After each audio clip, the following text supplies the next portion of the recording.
Everybody, and now we have come to Professor Jonathan Spencer, who is a social anthropologist and also of the School of Social and Political Science at the University of Edinburgh. He's a professor of the anthropology of South Asia, and his field of interest include nationalism, politics, violence, Buddhist, and Sri Lanka.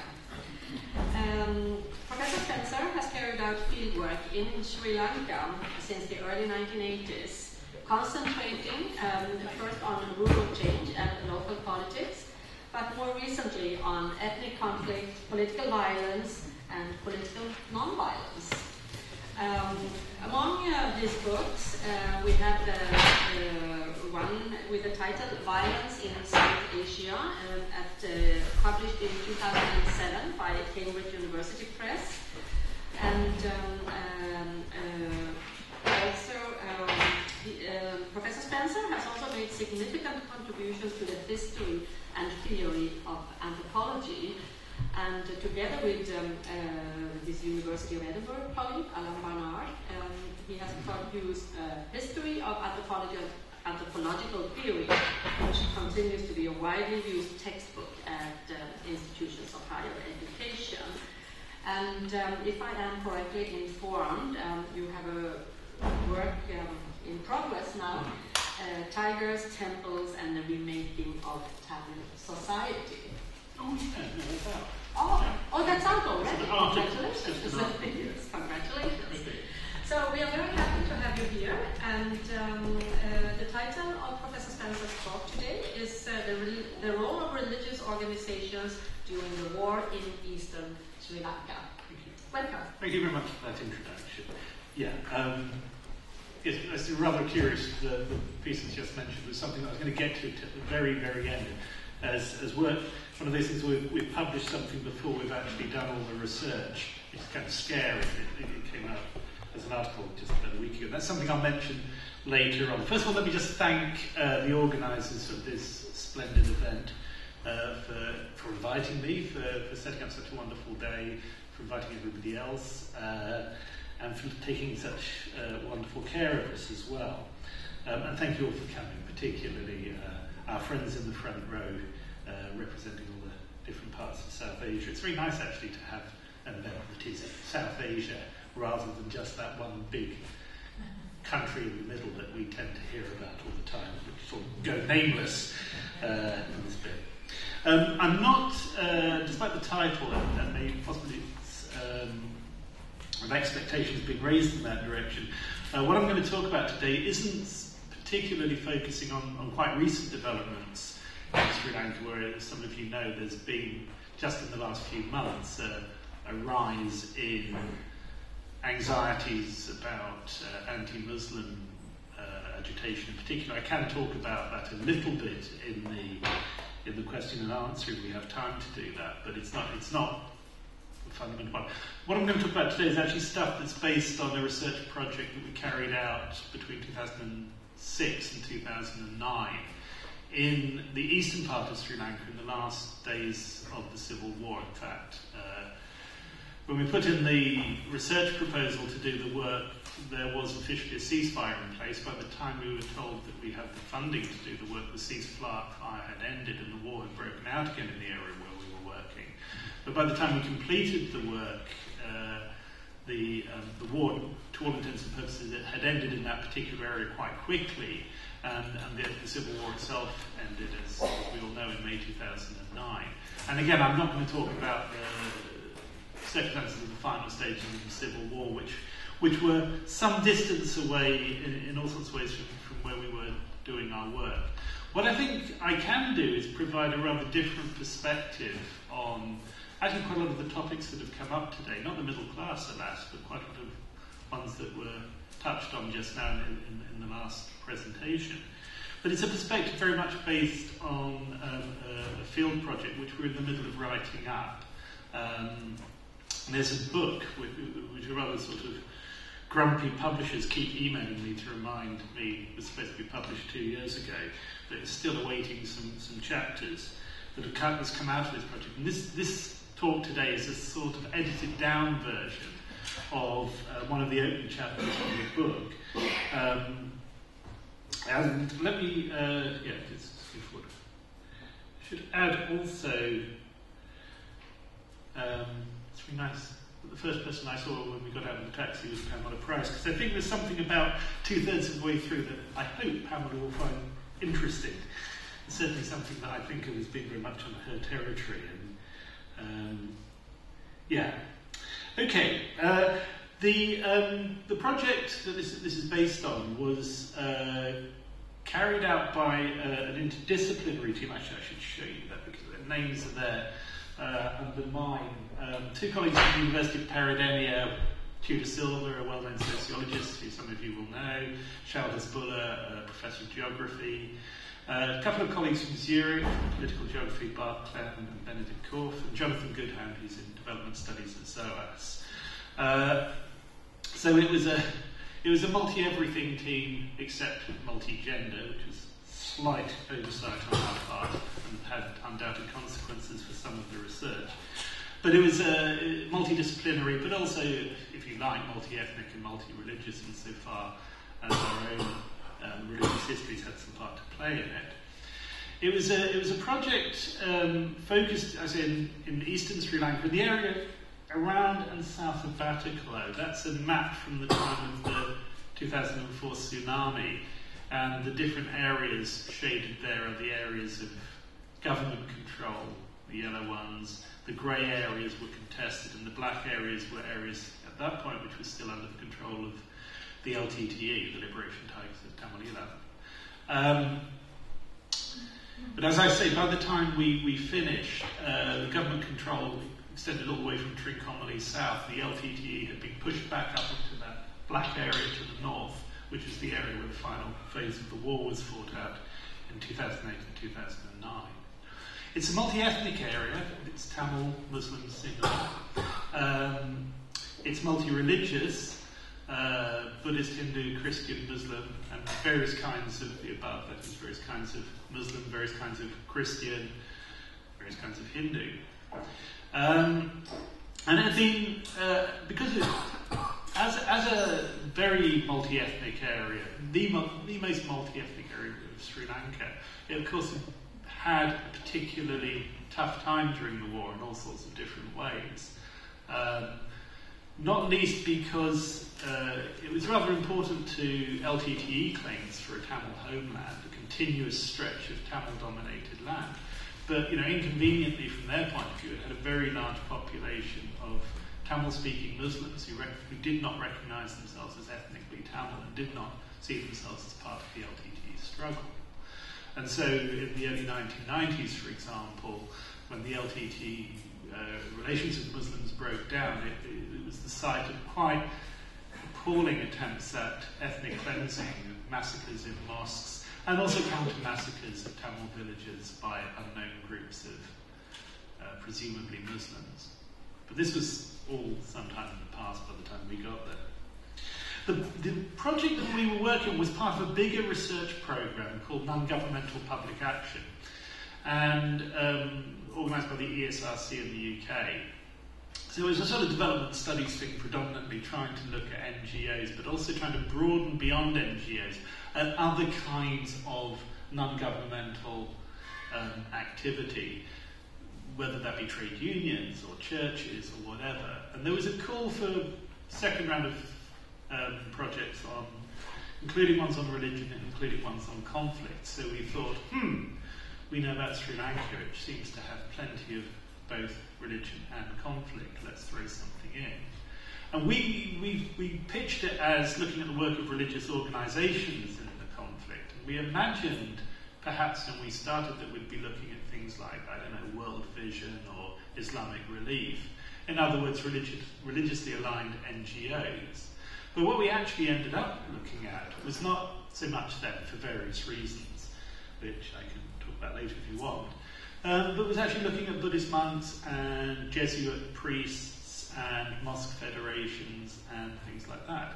And the conflict also became rather more than simply the war between the government and the LTTE, because we began to realise that there's actually quite a lot of conflict going on that wasn't covered by that, not least conflict within the Muslim community, which, as the LTTE disappeared from the area as a danger, began to bubble to the surface. And there's a whole question of whether the presence of the LTTE, as it were, kept the lid on simmering differences between Sufis and Wahhabis of the sort we were just discussing in the previous session. And therefore, when the LTTE left, suddenly all this comes out into the open again. Anyway, we can come to that. So, one of the points about this project, from my point of view, for me it was a great liberation, because it was moving away from working in predominantly single or predominantly Buddhist parts of Sri Lanka, which is what I've done ever since I got there, and moving into a Sri Lanka that was, if you like, for want of a better word, more cosmopolitan. One where you just had to deal with pluralism as a fact of everyday life.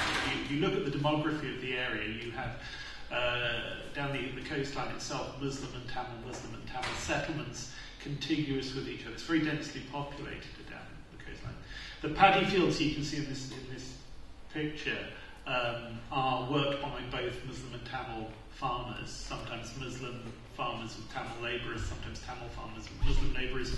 And on the other side, on the far side, there are singular settlements also working in the same fields. So there's a kind of agrarian political economy in the region which forces all the communities to kind of engage with each other economically, whatever else is going on. And some of that's broken down some of the time during the war, but was beginning to kind of re-engage and come back together while we were there. And pluralism is not something that I think social scientists have done a particularly terrific job with in South Asia, or indeed anywhere else much in recent years. Within my own discipline, in anthropology, there's been, for example, a whole wave of new work on the anthropology of Christianity, or the anthropology of Islam, or the anthropology of Buddhism, which buys in a way to the idea that these religious traditions create their own self-contained worlds, which in some places and sometimes may indeed be the case. But in somewhere like Eastern Sri Lanka, this is manifestly not the case. People have social relations with people in other religious communities.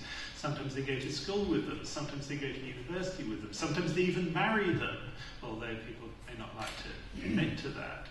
And how we actually deal with it, with a diverse situation like that, without first of all splitting it up into, say, a subset of studies of Islam and conflict in Sri Lanka, or Buddhism and conflict in Sri Lanka, of which there must be at least a dozen books now on the shelves, but instead try to look at religion, a religious field as a single, if you like, social or cultural entity or a political entity.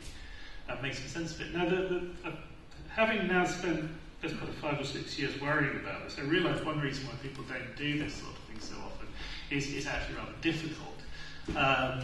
It's difficult partly because of things like language. I speak some kind of singular, much less than I used to, but I don't speak Tamil. I had to rely on working with people who can speak Tamil. I'm pretty familiar with the history of literature on Buddhism. I'm much less familiar with the kinds of Hinduism in Eastern Sri Lanka, and much less familiar with the whole history of Islam in Sri Lanka. So to some extent we were having to pool resources, and we were having to kind of make ourselves instant experts over a much broader range of topics than we would normally. And I suppose the other thing about the thing for me that was kind of liberating but not liberating was after many years of predominantly writing about politics and political themes, I thought it would be quite nice to do something different. But of course, what I've ended up doing is a kind of religion and politics number where religion emerges, as it were, in the foreground of the study, but always against the background of politics and political pressures, broadly defined. So this chapter, very quickly, is it's a sort of overview chapter, and it also attempts to kind of link us into what little has been written about religion and conflict in this part of the country before. It's not particularly well documented. There is some excellent anthropology and a little bit of history, but there's not very much. And I'll try and do my best to sort of include that as I go along. So I'll start off, this is a kind of case-by-case thing. So I'm going to start off first of all with some stuff actually from the early 90s, by a very remarkable anthropologist called Patricia Lawrence, who's an American, who did field work just outside Bataclan in the early 90s, during really the darkest days of the war in that region. She lived with ordinary people who were caught between fairly brutal counterinsurgency operation by the government and equally brutal pressure from or at least equally brutal pressure from the LTTE, with the added complication of these Muslim Tamil massacres and counter-massacres going on at the same time. And what Patricia did was she looked at the work, she focused in particular on the work of these women had emerged as kind of religious healers in small local temples, Amman temples, in the area. There's one in particular that she centers a lot of her work on, a woman that she calls Satyarami, who I actually met a few years ago with Patricia, now 20 odd years on from when she did the original research. And this woman would go into trance in the temple, and people would come to her, people who had lost relatives, who had members of their family missing or disappeared. Every family in the area had somebody who was somewhere else minimally. They might be in one of the movements, or they might have migrated out of the country. It's completely normal to come across a story of, say, a son who disappeared for 10 years and then suddenly turned up, having been in Europe or Canada, or rather extraordinarily in one case Bolivia. Somebody gave him a plane ticket. He thought he was going to London, and he found himself in La Paz. And he came back like Martin Guerre 14 years later and said, "I'm back."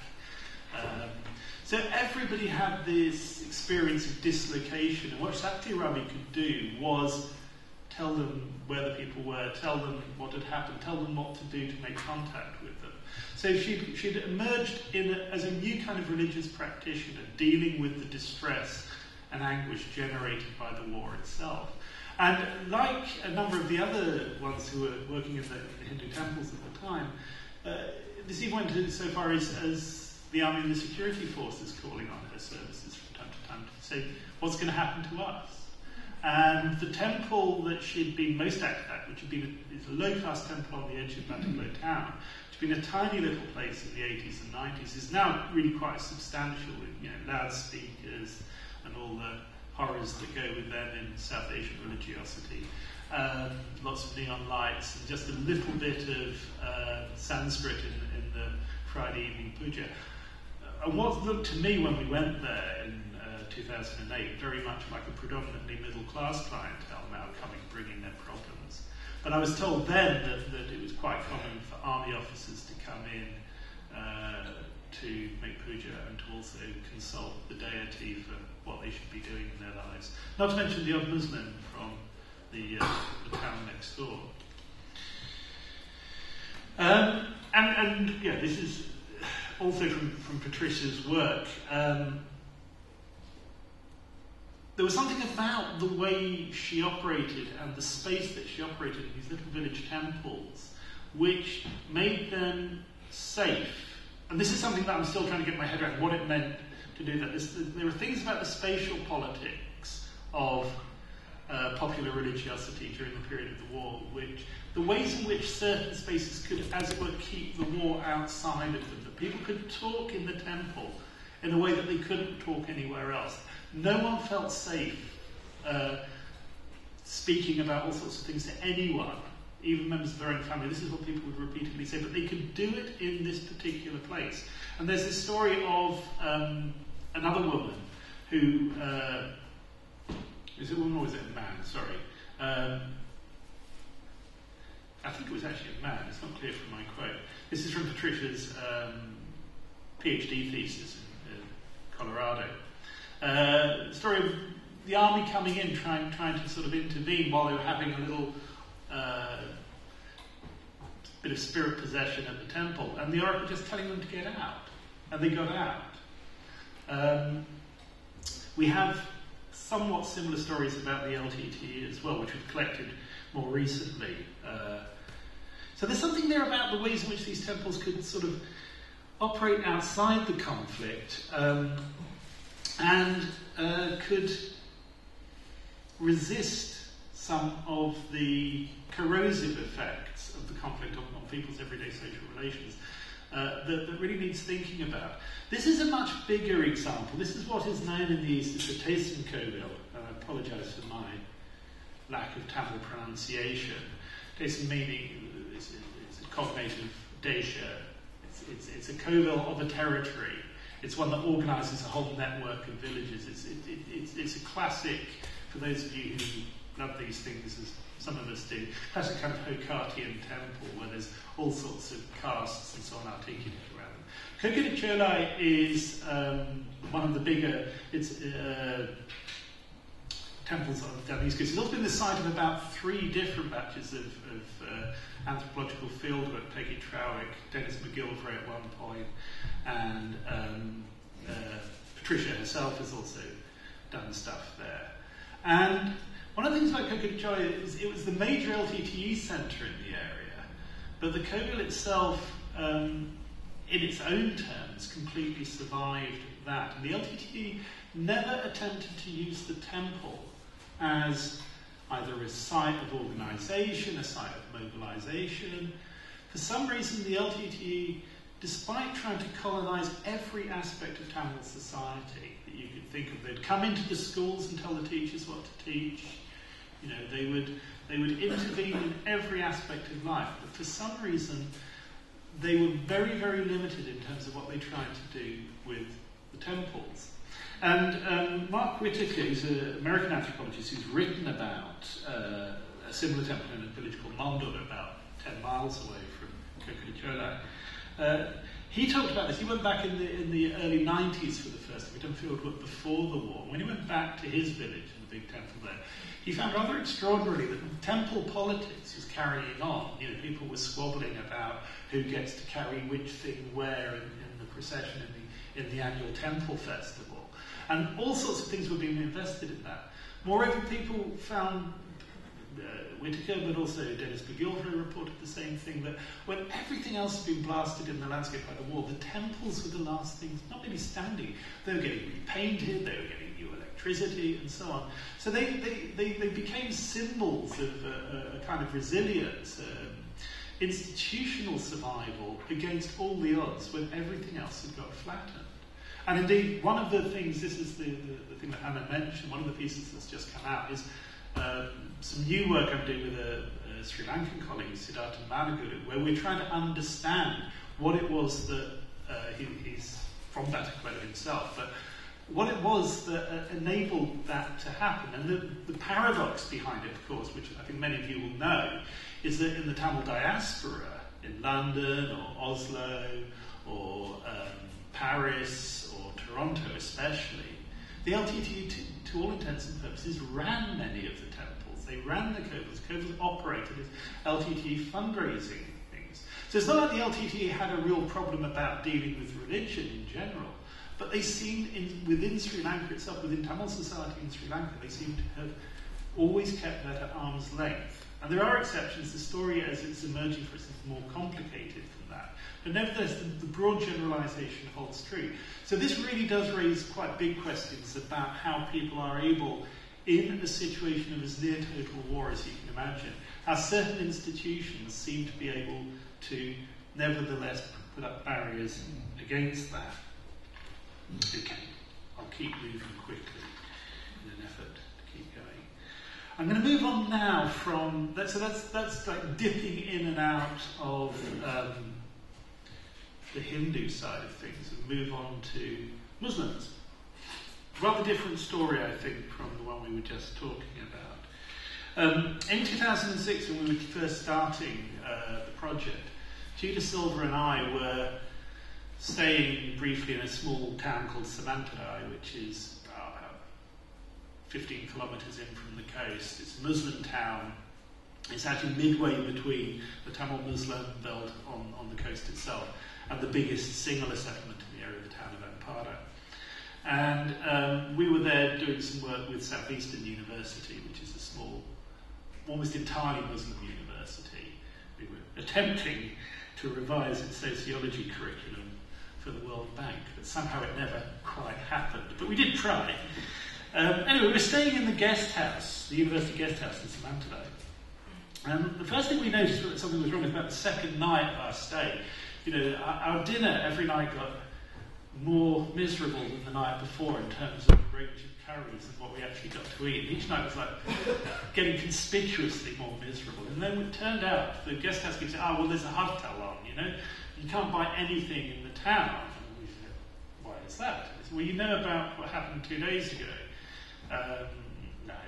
So what happened just the day we arrived had been a truck driven by a singular truck driver had run into a pedestrian in the town, killed the person. This, not wishing to stereotype overly, but I do advise you never to have a road accident in eastern Sri Lanka under any circumstances, and if you do, probably don't do it in a Muslim town. Because what happened then was that the truck got attacked. The driver tried to drive away, but then killed somebody else who was trying to chase after him on a motorbike. The truck got stopped. The driver managed to run away, but his assistant got killed by the crowd. All this happened. We, of course, being proper observant social scientists, noticed nothing whatsoever until we realised that there was no dinner. But when we realised there was no dinner, we started asking what was going on. The place was actually very, very, very tense indeed. There were rumours that there was going to be a whole bunch of buses full of Sinhala people from Anpada just down the road coming in to exact retribution. There was rumours and threats going back and forth in both directions. And obviously we were a little worried about that. And then another bunch of stories started coming to us, which was that it's all right. You know, the Mosque Federation had convened a meeting, and they'd invited the Buddhist monks from Ampara to come along, and a couple of Catholic priests as well. And the police guy was there, and the army was there. And this meeting went on all day. Various statements were put out, and various efforts were made to kind of calm the young men down who were the ones likely to cause trouble on both sides. And little by little, the situation calmed down. And we realised, you know, we asked about this, that this was actually something that happened all the time. The flashpoint moments, it would be the religious leaders from the different communities who very often broker some kind of quick calming down situation. People we spoke to who'd been living in different parts of the East Coast had endless stories of this sort. And what was extraordinary, that this was sort of very, very poorly documented. No, everybody who lives there knew about it. But it wasn't something that you read about. It's not there very much that I've ever come across in the literature on the war in Sri Lanka. So that got us thinking also particularly about the mosque federations. And the mosque federations are extremely interesting. This is the quick one-paragraph summary of what is a quite complicated history that I was discussing with my friend Andreas over tea. The mosque federations, when the Muslims started to feel the pinch with the growth of the Tamil militant movements in the early 1980s, two things happened. And they started off as basically a single process, and then they sort of divided out into two.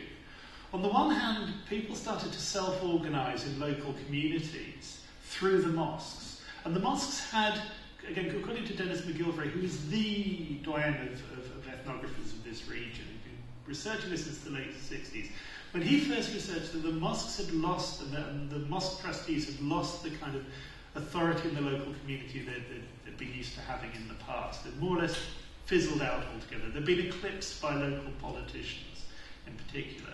But with the pressure of the Tamil militant movements, and then the pressure of the army and the police and so on, people started to organise through the mosques, and they started to set up committees at town level or district level, or even higher levels than that.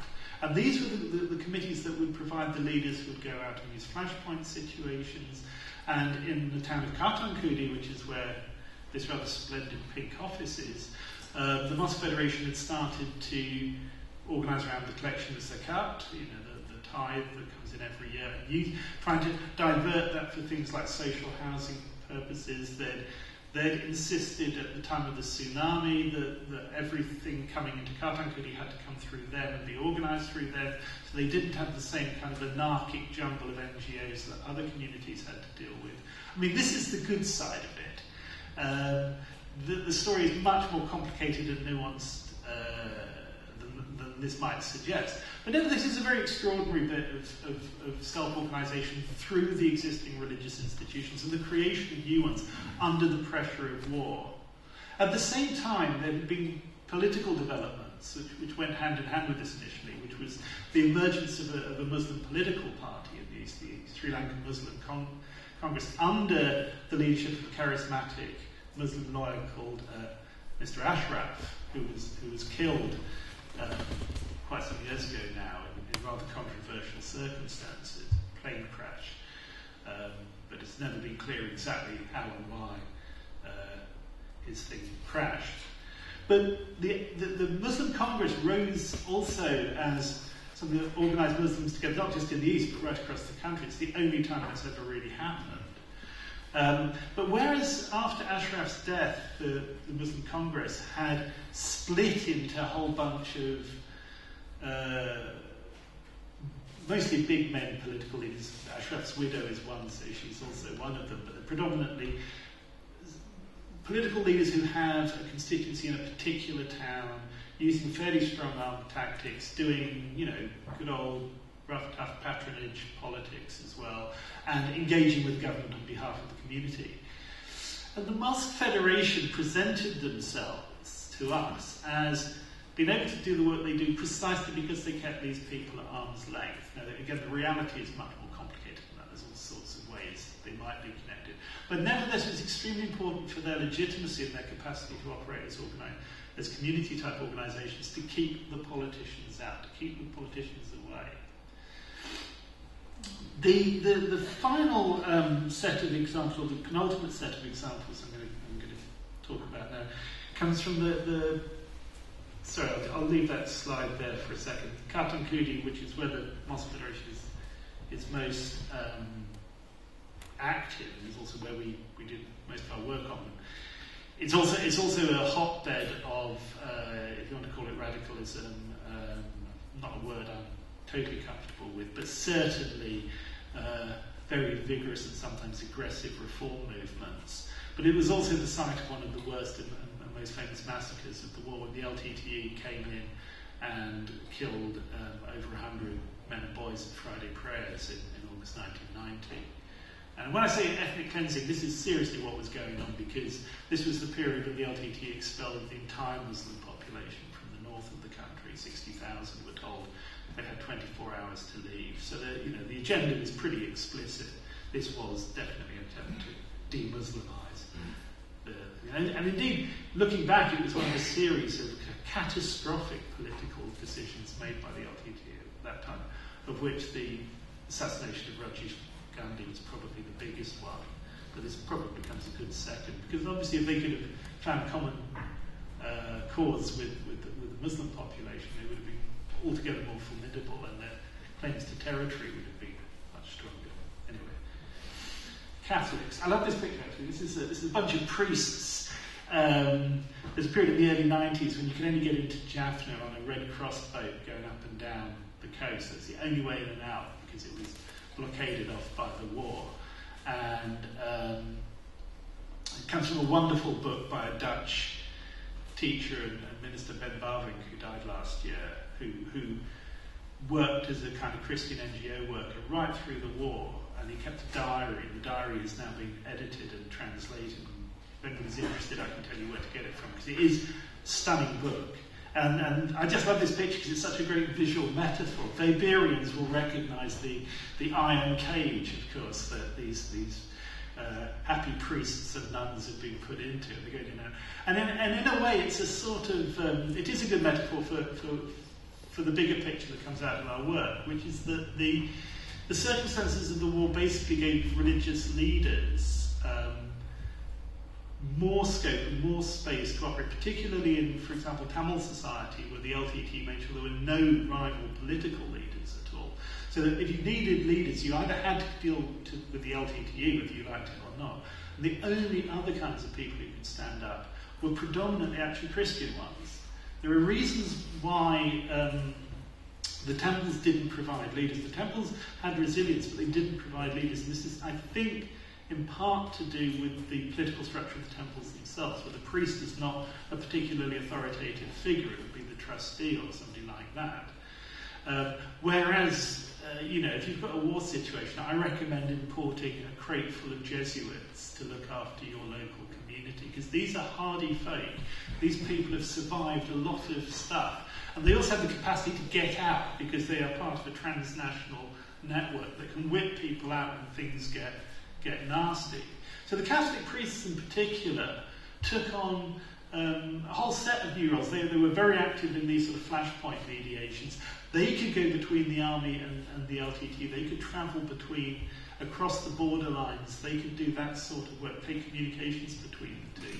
One of the most extraordinary stories from the end of the war, from 2009, when there were attempts to get the LTT leadership to think about surrender in an effort to rescue the civilian population that they had with them, and to just limit the damage at the final stage of the war. And getting communications to them was very, very difficult. But there is a story that a delegation of Catholic priests made their way across the front line, which was a just terrifying area at that point, across the front line to the LTT headquarters itself, to say, we think it's time that you should stop, please do that. They didn't get anywhere, but the very fact that they were able to do that is very, very extraordinary. And it's also very interesting to put it into a bigger context, because the best writing on Catholics in Sri Lanka, academic writing, is by my friend Jock Stewart, who worked with singular Catholic priests in the 70s and 80s and 90s. And the picture on the other side was of a clergy in disarray, a clergy losing its authority, losing its grip over its community and so on, and very much eclipsed by the rise of singular Buddhist nationalism, and very unsure about what it should do in the world. And in his version, things like the Vatican II changes and the new emphasis on the social role of the ministry added to this kind of undermining of the priests. Whereas when we spoke to Catholic priests in the East, the first place they started was Vatican II. How Vatican II had given them a mission, had given them a role out there in the world which they hadn't had before. And of course the war had then provided an environment in which some of them at least could kind of respond to that role. So there's an interesting story here about the ways in which the different religious traditions provide different kinds of institutional resources as much as anything else. The mosques are very different from Buddhist temples, are very different from kodols. Jesuits are very different from any other kind of religious organisation. And the field of possibilities that emerged in terms of religious actors during the war is very much shaped by what was already there institutionally, as well as all sorts of other contingent factors. And we can see this finally by dwelling a little bit on the role of the Buddhist monks. I mean, there are many things to be said about the Buddhist monks in this area, and again, it's a story that's changing all the time. But one of the striking things, and this is nicely borne out by a study by Iselin Fredinand from Oslo in her PhD a couple of years ago, which was a big one about Buddhist monks in the war. Behind the headlines about militant Buddhist monks, we actually discovered obviously there are different kinds of Buddhist monks, but the Buddhist monks living in border areas near the war, multi-ethnic areas, were much, much, much more conciliatory, for want of a better word, much less prone to militancy than the Colombo ones. And indeed something that monks would say all the time to us when we were talking to them in their temples in these sorts of areas was, the guys in Colombo whip up the problem, but we have to live with people all the time. We actually have to interact with people. We can't afford to have that sort of thing. Again, the story is more complicated than that, but that basic dynamic continues into recent events where the anti-Muslim agitations this year have been very much concentrated, not only in Colombo, but in particular suburbs of Colombo, which are the areas where the new singular middle class lives. So the middle class do actually come into this a little bit. This picture, I mean, it's a very striking picture of the monk and civil guide. And this one I'm reluctant, I've used it in presentations, I'm reluctant to use it more widely because I think it's rather misleading. It gives a picture of a kind of militarized relationship with Buddhism, which is actually not fair at all, particularly on this monk who was a much more complicated, interesting and engaging figure than that might suggest. It's his bad luck that he made such a good photograph. But I've promised myself that I'm not going to overdo that. So, just to sum up, or just to go back to what happens when you try to look at a really kind of complicated multi-religious area through very difficult times. Well, first of all, every story has nuances, and there's no sort of simple or singular story about Muslims or Christians or Buddhists that you can just extract and say, this is how Muslims responded to it. There was all sorts of different things happened. One of our case studies, actually, we look at Kartankudi, we look at another town, Akapatu, about 40, 50 kilometres south. Kartankudi is where the Wahhabi reform groups have really dug in and they've all but eliminated traditional Sufi practices in the town. Whereas, although there's some, in quotes, very modern Sufi practices that still have come up there. But Akapatu, which is only about 40 kilometres further away, this really hasn't happened at all. The most dominant group is probably the Tablighi Jamaat there rather than the more recently arrived groups. But there's plenty of Sufism going on. And people actually look to Kartankudi and say, we don't know what's wrong with these people. We don't know why they're so aggressive and militant. So we have a little case study trying to work out the differences between two apparently very, very similar settlements, going through very similar circumstances in terms of the ways in which the war and identity politics and so on play out within the community. We also have a little bit on things like the arrival of the new Christian groups, the Pentecostal groups, which in fact are spreading in influence in this area too. And one of the striking things about them, rather like Patricia Lawrence's cases, which I started with, and I'll end with these ones, is that they've in a way become the place you go to with your troubles again. They appeal to the poorest, they appeal to those who've been most badly affected by the war. Most of the conversions come about in healing contexts where people are bringing afflictions to the church. But they provide almost no visible public leadership, no engagement in public affairs at all. In stark contrast to, say, the much more theologically conservative Jesuits or Catholic priests or whatever. So there's something there about the religiosity of healing and its limited public engagement versus, if you like, the religiosity of authority and structure, but also the possibilities that opens. And I'll stop at that point to give you some time to breathe. Something. Thank you very much.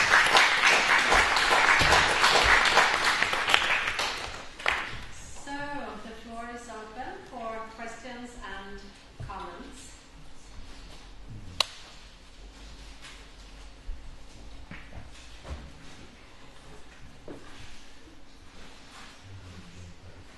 Everyone's happy. Oh, there is a question. Yes. There's always one. Somebody has to start. Yes. I'm forgetting the name of the Prabhakara. Yeah. Was from the fishing caste, if I remember correctly. Fishing and with smuggling as additional activity.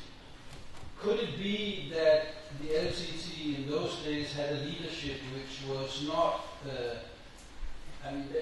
they wanted to keep a distance from the temples, and for that reason, not too far away from where that leadership was, they sort of kept kept the temples at an arm's length. Made a caste factor, explain what it saw? There is, as caste is the one area where they didn't, because the roots of Tamil militancy, the antecedents rather than the roots, but the antecedents of Tamil militancy in the 70s were caste entry movements around some of the temples in Jaffna and some other places. And which there's a history this is stuff I've been doing very, very recently, is visiting some of these places and getting some of the stories there. And the LTTE and some of the other militant groups, because of course there were many of them at one point before the LTTE kind of killed them all off. Many of them, they got involved in different places at different times, trying to force temple entry issues and stuff like that. And I think it was their their singular failure with many of these interventions that was part of what caused them to back away from it. So that it wasn't that they didn't ever get involved in the temples, but most of the stories we've got about them getting involved attempts to reorganise the caste composition of trustees or trying to get entry for particular castes and stuff like that. And the results generally were not particularly, I mean, they came away looking bad. It's like you could mess with anything else, but that was the sort of limit to what you did. Having said all that, I was involved at Turai in the summer, which is the place outside Jaffa that Prabhakaran comes from, which is indeed a famous smuggling and fishing centre.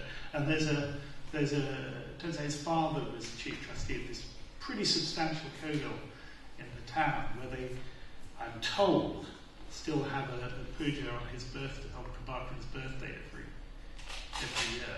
So there seems to be other stories still unfolding in there. But they never did, public religious stuff. And because the other thing with the LTTE, there's there was once a famous BBC documentary about it from the early 90s, where they had all this film of LTTE funerals and stuff. And you're looking at all of this, where this is an organisation with a cult of death and martyrdom that's created its own liturgies for its own funerals. How much more does it have to do to be called a religion? Yeah? I mean, seriously, it's like, if you had a checklist of the things that make a religion, they'd have 8 out of 10 or something. And there was a great bit in the film where they go from a shot of this LTT funeral to somebody pontificating in Colombo saying, LTT, of course, are a completely secular organisation. And you think...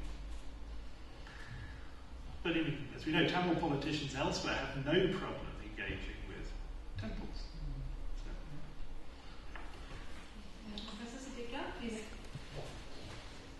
Absolutely fascinating. Just a couple of comments and questions. Just to kind of extend on the discussion, just having whether entity is religious or why would it engage with the temples. Now, there's a possibility. You probably have a better answer. Was it because Prabhakaran did not want? Religion does create its own political legitimacy. And the legitimacy which he had acquired as leader of somebody, of a group of towns, somebody who was fighting for town rights, perhaps he did not want to share with that legitimacy, and therefore not go to the temples, not consider make temples any important.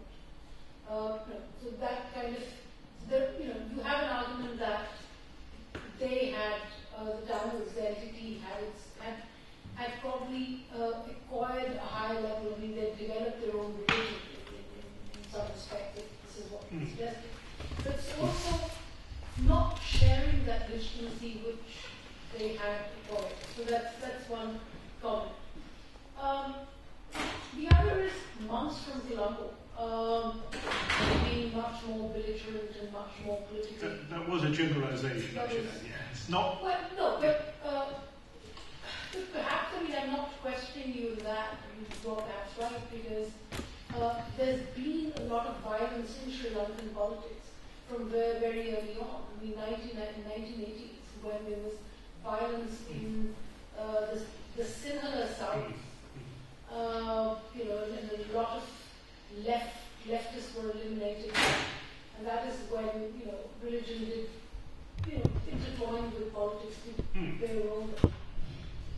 A larger question which I want to ask you is that you've brought out the nuances of how religion has behaved through conflict, and the impression one gets is that yes, there has been this conflict, there has been kind of a linkage between religion and politics and violence and all of that, but they've been doing other things. However, my question to you taking place in a lot of Buddhist countries, at least two significant Asian Buddhist countries, one being Myanmar, another being Sri Lanka, in which the Buddhist monks are actually at the forefront, almost trying to create a larger political space for themselves. And in the process, groups of these monks are eliminating their minorities. In this case, in confrontation, direct confrontation with Muslims. Muslims in Sri Lanka and again Muslims in Myanmar. So how do you, I'm sure the multiple situations that you described do not kind of take away from the larger issue of how Buddhist politics is playing out. Am I correct in reading that?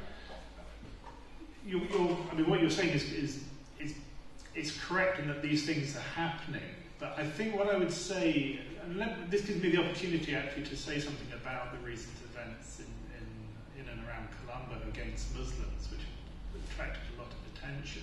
And I was there 2 months ago, 6 weeks ago, and I'm going back quite soon.